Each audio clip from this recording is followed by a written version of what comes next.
गणतंत्र दिवस पर किसानों द्वारा दिल्ली में निकाली गई ट्रैक्टर परेड में हुई हिंसा पर राज्यसभा सांसद दीपेंद्र हुड्डा का बयान सामने आया है। उन्होंने कहा है कि वो किसानों की मांगों के साथ है, लेकिन शांति और अहिंसा बिगाड़ने वालों के साथ वह हरगिज नहीं है। राज्यसभा सांसद दीपेंद्र यहाँ एक धार्मिक कार्यक्रम में शिरकत करने के लिए आए थे। यहाँ मीडिया से रूबरू होकर उन्होंने कहा कि दिल्ली में हुई हिंसा के बाद अब वह किसान आंदोलन के धरने में जाएंगे या नहीं, इस बात का फैसला भी वह अब सोच समझकर और विचार विमर्श करने के बाद ही लेंगे। दीपेंद्र ने दिल्ली हिंसा में शामिल लोगों के खिलाफ कड़ी कार्रवाई करने की मांग की है सरकार से। साथ ही उन्होंने सरकार को भी सचेत करते हुए कहा है कि वह किसी को भी झूठे मुकदमे बनाकर प्रताड़ित करने की हरगिज कोशिश न करे। किसानों की मांगों को जायज ठहराते हुए दीपेंद्र ने कहा कि सरकार को भी हठधर्मी छोड़कर किसानों की मांग मान लेनी चाहिए। उन्होंने किसान आंदोलन में विभिन्न बॉर्डर पर धरने पर बैठे किसानों से भी सावधानी बरतने की सलाह दी। उन्होंने कहा कि किसानों को अब आगे सावधान रहना होगा, उनके धरना स्थल पर कोई शरारती तत्व घुस न पाए और आंदोलन को सही रास्ते से न भटकाए। दीपेंद्र के अनुसार कानून हाथ में लेने का हक किसी को भी नहीं है। हाल ही में विधानसभा से अभय चौटाला द्वारा त्याग पत्र दिए जाने पर दीपेंद्र ने कहा कि कांग्रेस सरकार के खिलाफ अविश्वास प्रस्ताव लाने वाली थी,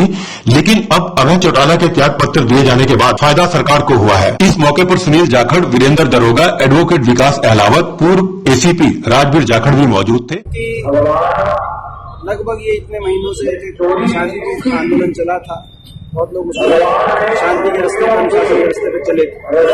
ये अपने आप में मैं समझता एक मिसाल थी। तो इसीलिए इस बात को सरकार समझे और उसके आड़ में कोई गलत, कोई निर्दोष को प्रताड़ित करने का काम, गलत मुकदमा बनवा के नहीं होना चाहिए। और सरकार किसानों की जायज मांगों को मानते हुए स्वीकार करते हुए जो है किसानों को राहत देने का काम करे, को वापस देने का काम करे। ऐसी बात आप किसान आंदोलन के साथ है सर? अभी भी देखिए, मैंने कहा कि जो हमने शुरू से एक बात रखी थी कि शांति और अनुशासन का रास्ते में कोई भी संघर्ष हम उसके साथ।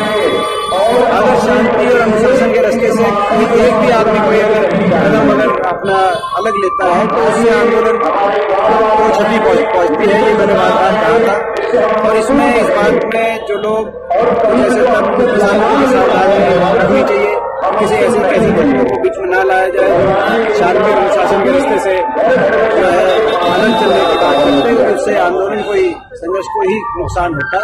किसानों की मांगे जायज है, किसानों की मांगों के साथ। कल आप किसान के धरने पर दौरा करेंगे दीपेंद्र सिंह? देखिए, मेरा किसानों की मांगे बिल्कुल जायज है और किसानों की मांगों के साथ है।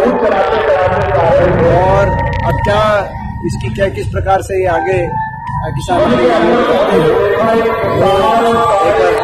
जैसे रूपरेखा बनेगी, कैसे संसद भी है, क्या रूपरेखा बनेगी वो आने वाले दिन में स्पष्ट होगा। मैंने एक जो बात कही कि यदि कोई भी कोई जो है शांति और अहिंसा के रास्ते से अलग होकर कोई अगर हिंसा की तरफ दिल्ली के अंदर जैसे कोई एक आधी जगह जो इस प्रकार के मामले सामने आए तो उनको पहचान कर उनके खिलाफ कार्रवाई होनी चाहिए।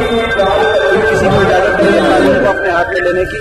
अगर उसकी आड़ में झूठे मुकदमे जो है कोई जो शांति से और अहिंसा के रास्ते पे अनुशासन से अपनी मांग रख रहे थे, किसानों के ऊपर